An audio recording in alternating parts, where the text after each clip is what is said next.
Happy Tax Day 2025. Today is April 15th, 2025, which means if you don't have your taxes in order with the IRS, well, Uncle Sam is officially coming for you after today ends. But to get off of that dark note, today I thought it'd be fun to review the film The Accountant.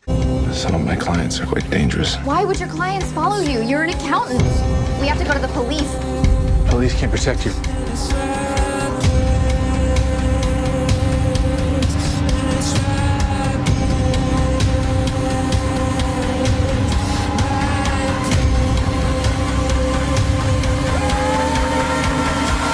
So who is he? The accountant. Like a CPA accountant? Not quite.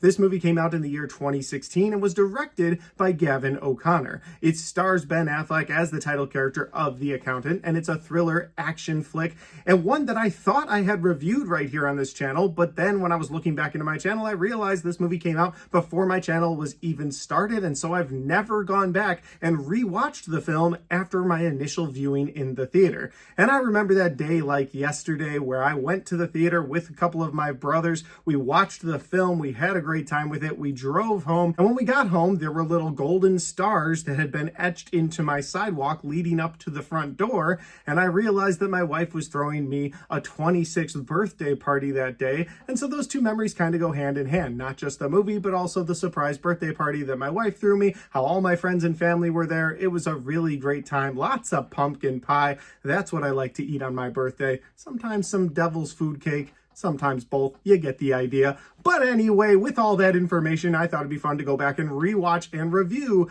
The Accountant from 2016. So let's do it. Here we go. That is one big pile of shit. No, I shot him. Bullets in the fall killed him.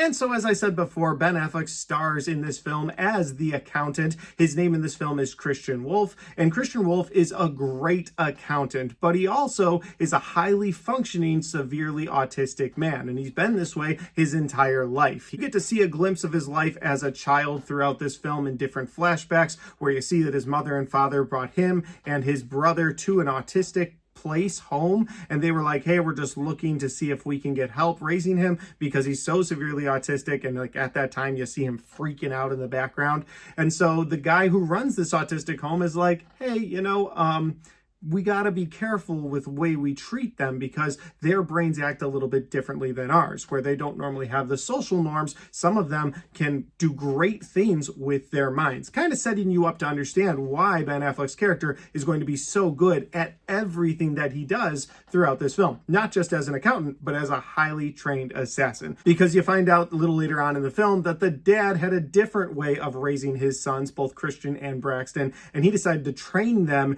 in physical martial arts, gun training, all kinds of things to sort of prepare them for the outside world, because he said the outside world is a tough place and we want to make sure our boys are safe. And so he raised them to be deadly killers. But again, not only is Ben Affleck's character a deadly killer, but he's also fantastic with numbers. So as you get into his adult life, you start seeing that what he does is he takes these accounting jobs for some pretty nasty people that live in other countries, and he kind of helps hide their books, change their money over, whatever they need him to do. But you find out throughout the film that as he's figuring these people out and he's doing these jobs for them, he's also looking to see what kind of dirty deals they have. And if he sees some things that these clients of his are doing that are hurting people, trafficking people, well, he finds a way to get that information to the authority and sometimes takes matters into his own hands. So that's the general setup for the movie. And since this movie is 9 years old, I'm going to go into a little bit more explanation for the film before jumping into my positives and my negatives. And so to continue on with my synopsis, Christian gets hired by Lamar Blackburn, who's played by John Lithgow, and Lamar owns this robotics company. They're about to go public with it, and they want to make sure that all of the money is correctly going to the right places, so they hire this outstanding accountant to come in and check their books,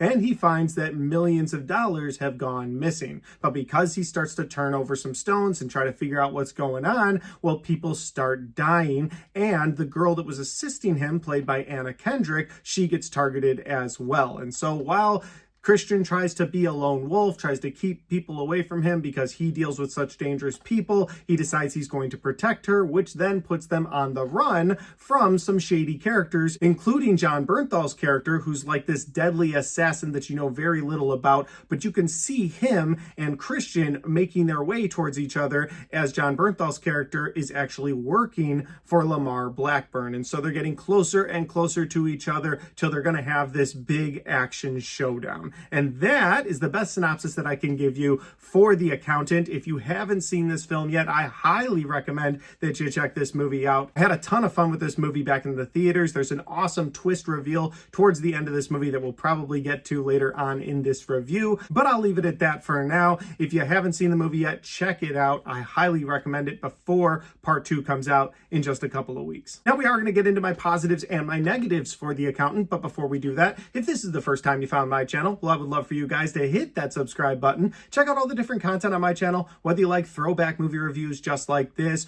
up-to-date movie reviews, Blu-ray talk, ranked list videos. I've got a little bit of everything for movie fans, and I'd love for you guys to check it out. All right, let's get into my positives and my negatives for The Accountant. My first positive for this movie is going to be the performances out of all the characters. We'll dive deeper into Ben Affleck's character here in a second, but he gave a great performance. John Bernthal gives a performance of a shot of adrenaline into this movie. Get to that in a second as well. Then you've got Anna Kendrick's character, and I thought that she did a great job. She has to work with Ben Affleck's character for a little bit in this movie where she works at this robotics company. She's in the accounting division of this robotics company. So when Christian comes in to start checking all the paperwork, she comes in, and they couldn't be more opposite from each other. Yes, they're both good people, but he's very particular, precise, and she's just kind of all over the place, space case, and she's like trying to sit next to him at lunch, and he's like, I eat lunch alone. Like, I do everything this certain way, but she's clearly not that character. And so they start to have this bond together. And I liked her character throughout the film. And the other two performances that I really enjoyed in this movie, we got to talk about John Lithgow's character of Lamar Blackburn, because he plays sort of understandable bad guy throughout this film. Yes, he might be moving some money around. He might be doing some shady things with his money,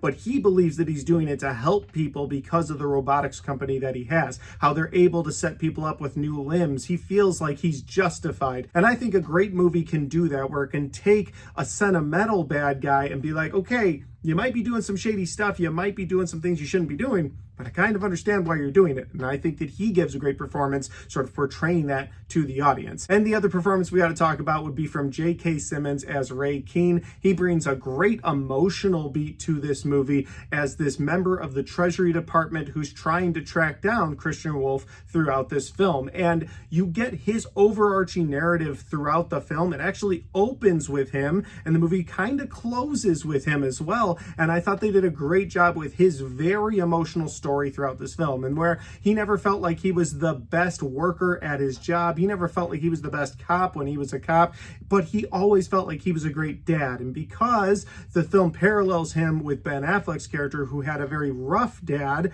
there's some great emotional beats from him that really worked. So overall, those performances from those 5 people were so good. Like I said, I'm going to get into more depth with both John Bernthal and Ben Affleck here in a second. And that'll actually lead right into my next positive, which is how they dealt with Ben Affleck's portrayal of this highly functioning autistic man, because he's got little quirks throughout this film that I really enjoyed. He'll blow on his fingers like this before he makes his food, before he takes a shot of his rifle. Like, he does these weird little quirks throughout the film, but they're helping you sort of set up and understand why his character is as good as he is, why he could take on military trained people throughout the film, why he could take these shots from a mile away and be dead on target, because his autism has made him such a precise and precision driven person. Just like when he's in his job of accounting, if you stop him from doing the job that he's currently worked on, he'll get all worked up. He'll go home, he'll take a bamboo stick and he'll hit himself in the leg with it.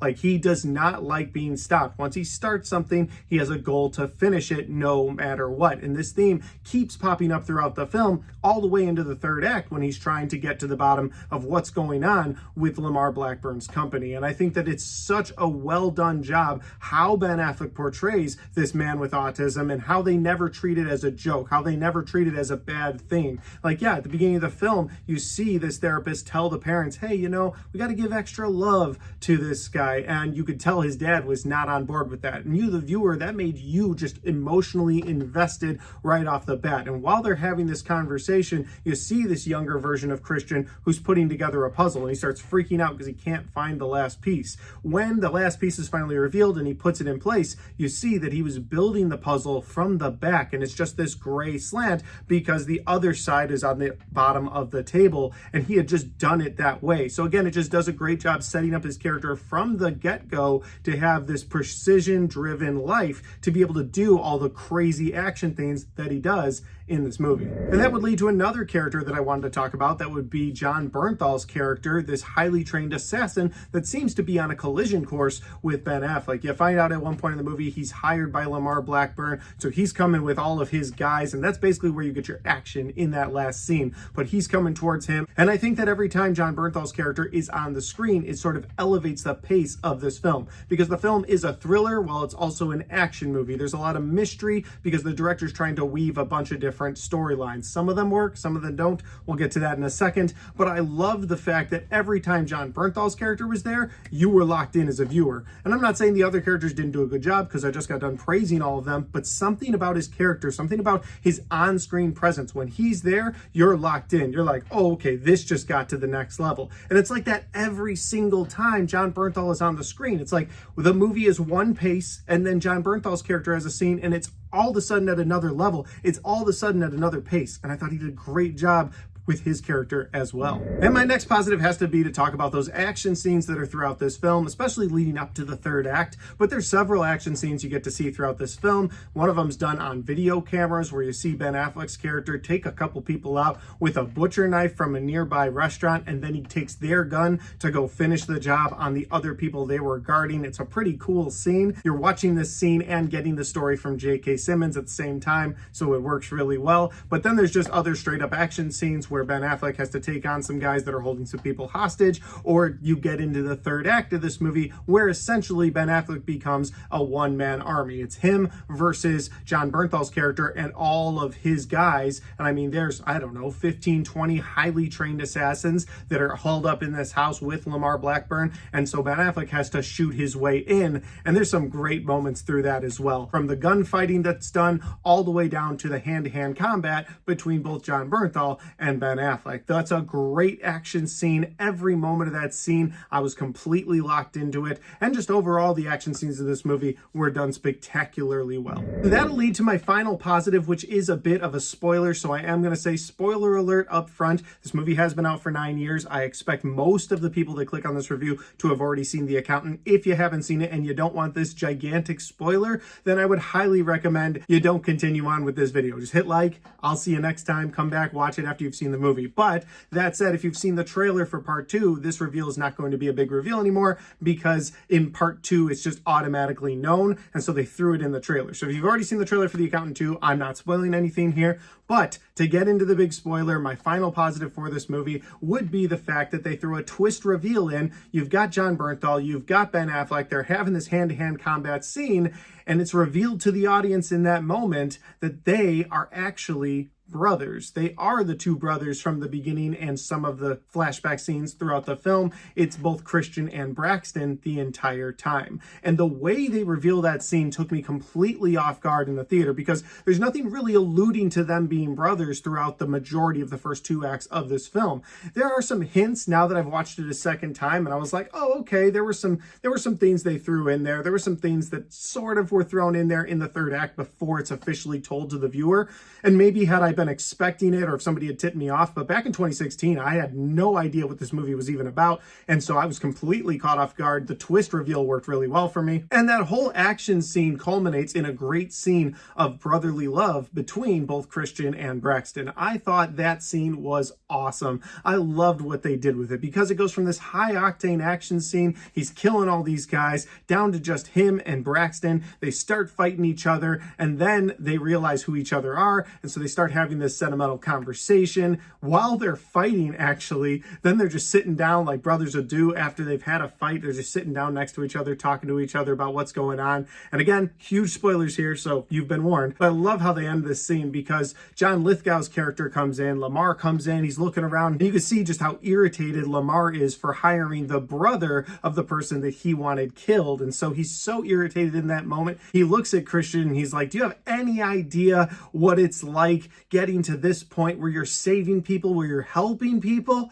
And Christian just looks at him and goes, yeah, I do, and shoots him in the head, and then he's dead. And it's a great moment because it perfectly shows how Christian's character is throughout this film. Very direct, very precise, very to the point. You're not going to have a great back and forth between Christian and yourself. You're not going to have this moment where he defends his own honor. He's just like, yeah, I do know that feeling. Pop, you're dead. And now people are saved. Now people are better off, because that's how Christian's brain works. So it's the whole culmination of that scene, the twist reveal, and just the quick killing of Lamar. All of that worked so well for me. I love that about this movie. And while I love that scene and so much more about this film, I do have to get into my negatives now. But I will say that I really only have one negative, and that is that I believe the director or the writers of this film tried to weave too many webs at one time. Not to say that not all of them work. Most of them do. For instance, I like the relationship between both Anna Kendrick and Ben Affleck, but it comes off as a bit of a love story throughout the film, and you, the viewer, are just kind of sitting there like, okay, this is kind of eating up some time where you guys are having these moments together. And that would be fine if you only had one or two other subplots, but you've got the subplot between the brothers that are on a collision course for themselves. You've got a subplot where is Lamar Blackburn really a bad guy because he's doing these good things, but he's also hurting people in the process. You've got the character of J.K. Simmons, who's got his overarching narrative that I haven't really talked about enough in this video, but his character is trying to show the next rookie who's coming up into his position who Ben Affleck is, because he wants her to work with him going forward since he's about to retire. And so you've got that story angle, and then you've got the mixed in flashbacks for this movie, which again are important because it's showing you how Christian and Braxton sort of became who they were today, but you've got a lot of backstory for them as well. And so all of that meshed together into this movie. I'm not saying it doesn't completely work, but it does make for sort of a headache for you, the viewer, to keep up with the entire time. Now, again, the performances were great in this movie. I absolutely loved the action scenes in this movie. The twist reveal really worked for me. But this movie has a lot going on. And so because of that, I feel like a lot of this movie is a web that sometimes is getting tangled and doesn't mesh properly together. And so you, the viewer, have to sort of bounce from story arc to story arc for all these different characters. And by the end, it is a bit much. That's not to say it's a bad movie at all. Overall, I can get over that myself. This is only the second time watching it, and I don't even think I picked up on the fact that it had all of those different story arcs the first time around. The second time around, it definitely stuck with me a little bit more, but I had a great time with The Accountant yet again. But those are just my opinions because that's my review for The Accountant from 2016. Guys, if you had a chance to see this film yet, if you have, let me know about it in the comment section down below. Let me know if you enjoy this movie, if we agree or disagree, maybe some of the things I liked or things you didn't like. I'd love to know your thoughts in those comments down below. And finally, guys, if you like this video, don't forget to hit that like button because it helps the video, it helps the channel, and it helps me right here. Thanks for watching. I'll see you next time.